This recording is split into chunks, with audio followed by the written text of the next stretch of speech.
নমস্কার বন্ধুরা, WB good নিউজে সকলকে জানাই স্বাগতম। আজকের ভিডিওয়ে আমরা দেখব 10টি হেভিওয়েট লোকসভা কেন্দ্রের ওপিনিয়ন 2024।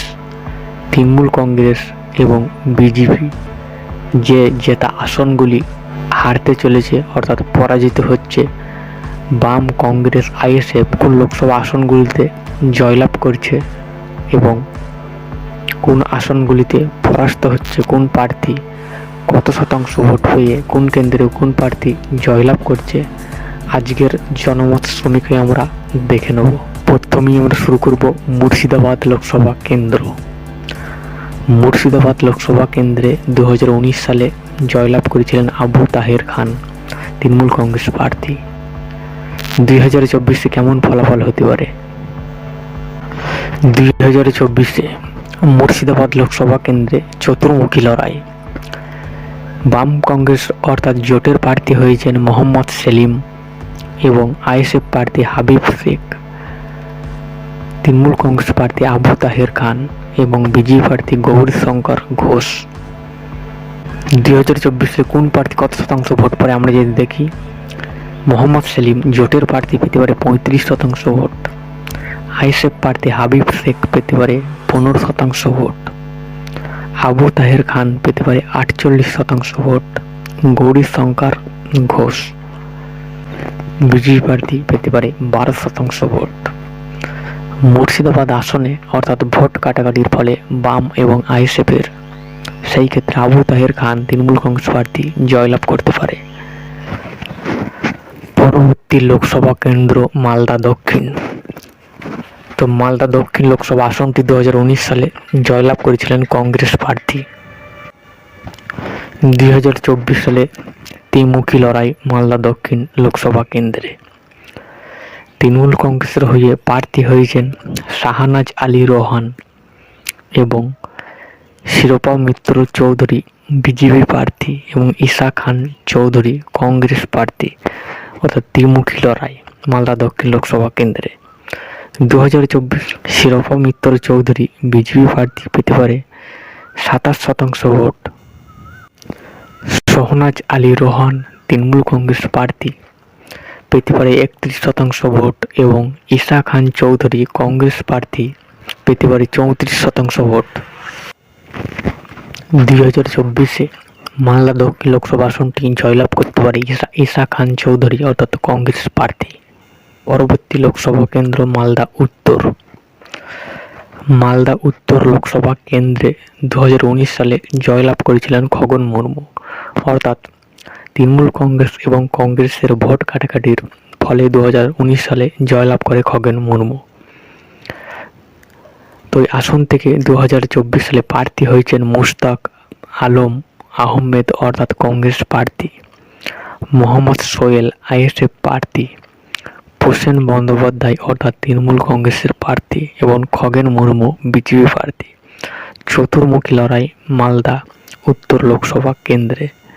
বেশি কেমন ফলাফল হতে পারে আমরা যদি দেখি, মুশতাক আলম আহমেদ কংগ্রেস প্রার্থী পেতে পারে 27% ভোট, মোহাম্মদ সোহেল আইএসএফ প্রার্থী পেতে পারে 10% ভোট, প্রসেন বন্দ্যোপাধ্যায় তৃণমূল কংগ্রেস প্রার্থী পেতে পারে 33% ভোট এবং খগেন মুর্মু বিজেপি প্রার্থী পেতে পারে 30% ভোট। এবং এই আসন থেকে জয়লাভ করতে পারে প্রসেন বন্দ্যোপাধ্যায়, অর্থাৎ আইএসএফ এবং কংগ্রেসের ভোট কাটাকাটির ফলে এই আসনটি জয়লাভ করতে পারে তৃণমূল প্রার্থী। পরবর্তী লোকসভা কেন্দ্র তমলুক। তমলুক লোকসভা কেন্দ্রে 2019 সালে জয়লাভ করেছিলেন তৃণমূল কংগ্রেসের প্রার্থী দীপেন্দু অধিকারী। 2024-এ ত্রিমুখী লড়াই তমলুক লোকসভা কেন্দ্রে। অভিজিৎ গঙ্গোপাধ্যায় বিজেপি প্রার্থী, দেবাংশু ভট্টাচার্য তৃণমূল কংগ্রেস প্রার্থী এবং সায়ন ব্যানার্জি জোটের প্রার্থী। 2024-এ কোন দল কত শতাংশ ভোট পেতে পারে আমরা যদি দেখি, অভিজিৎ গঙ্গোপাধ্যায় পেতে পারে 37% ভোট, দেবাংশু ভট্টাচার্য পেতে পারে 51% ভোট, সায়ন বন্দ্যোপাধ্যায় পেতে পারে 12% ভোট। তমলুক লোকসভা আসনে জয়লাভ করতে পারে দেবাংশু ভট্টাচার্য। পরবর্তী লোকসভা কেন্দ্র বারাসাত। বারাসাত লোকসভা আসনে 2019 সালে জয়লাভ করে কাকলি ঘোষ দস্তিদার তৃণমূল কংগ্রেসের প্রার্থী। 2024-এ ত্রিমুখী লড়াই, স্বপন মজুমদার বিজেপি প্রার্থী, কাকলি ঘোষ দস্তিদার তৃণমূল কংগ্রেস প্রার্থী, তাপস ব্যানার্জি আইএসএফ প্রার্থী। 2024-এ এই আসনটিতে কেমন ফলাফল হতে পারে আমরা যদি দেখি, স্বপন মজুমদার বিজেপি প্রার্থী পেতে পারে 16% ভোট, কাকলি ঘোষ দস্তিদার পেতে পারে 38% ভোট, আইএসএফ প্রার্থী তাপস ব্যানার্জি পেতে পারে 46% ভোট। এগিয়ে থাকতে পারে তাপস ব্যানার্জি। পরবর্তী লোকসভা কেন্দ্র বর্ধমান দুর্গাপুর। বর্ধমান দুর্গাপুর লোকসভা কেন্দ্রে 2019 সালে জয়লাভ করেছিলেন এস আলুলিয়া বিজেপি প্রার্থী। 2024 সালে এই লোকসভা কেন্দ্রে ত্রিমুখী লড়াই, দিলীপ ঘোষ বিজেপি প্রার্থী, কীর্তি আজাদ ক্রিকেটার তৃণমূল কংগ্রেস প্রার্থী এবং সুকৃতি ঘোষাল জোটের প্রার্থী। 2024 বিজেপি প্রার্থী দিলীপ ঘোষ পেতে পারে 35% ভোট, কীর্তি আজাদ পেতে পারে 39% ভোট এবং সুকৃতি ঘোষাল পেতে পারে 26% ভোট। 2024 সালে জয়লাভ করতে পারে কীর্তি আজাদ। পরবর্তী লোকসভা কেন্দ্র দমদম। দমদম লোকসভা কেন্দ্রে 2019 সালে জয়লাভ করেছিলেন সৌগত রায়। 2024-এ এই লোকসভা কেন্দ্রে ত্রিমুখী লড়াই, সুজন চক্রবর্তী জোটের প্রার্থী, সৌগত রায় তৃণমূল কংগ্রেস প্রার্থী এবং শিলভদ্র দত্ত বিজেপি প্রার্থী। 2024-এ কেমন ফলাফল হতে পারে, সুজন চক্রবর্তী জোটের প্রার্থী পেতে পারে 39% ভোট, সৌগত রায় পেতে পারে 35% ভোট, শিলভদ্র দত্ত পেতে পারে 26% ভোট। 2024-এ জয় পেতে পারে সুজন চক্রবর্তী।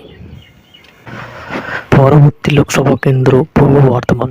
পূর্ব বর্ধমান লোকসভা কেন্দ্রে 2019 সালে জয়লাভ করেছিলেন সুনীল মণ্ডল তৃণমূল কংগ্রেস প্রার্থী। 2024-এ ত্রিমুখী লড়াই, পূর্ব বর্ধমান লোকসভা কেন্দ্রে শর্মিলা সরকার তৃণমূল কংগ্রেস প্রার্থী, নীরব খাঁ জোটের প্রার্থী এবং অসীম সরকার বিজেপি প্রার্থী। 2024-এ কেমন ফলাফল হতে পারে, 2024-এ শর্মিলা সরকার পেতে পারে 49% ভোট, অসীম সরকার পেতে পারে 29% ভোট এবং নীরব খান পেতে পারে 22% ভোট। এগিয়ে থাকতে পারে শর্মিলা সরকার। লোকসভা কেন্দ্র মেদিনীপুর। মেদিনীপুর লোকসভা কেন্দ্রে 2019 সালে বেশ ভালো ব্যবধানে জয়লাভ করেছিলেন দিলীপ ঘোষ। তো এই লোকসভা কেন্দ্রে ত্রিমুখী লড়াই 2024-এ অগ্নিমিত্রা পাল বিজেপি প্রার্থী, জুন মালিয়া তৃণমূল কংগ্রেস প্রার্থী এবং বিপ্লব ভট্ট জোটের প্রার্থী। 2024-এ কেমন ফলাফল হতে পারে আমরা দেখি, অগ্নিমিত্রা পাল পেতে পারে 37% ভোট, জুন মালিয়া পেতে পারে 48% ভোট,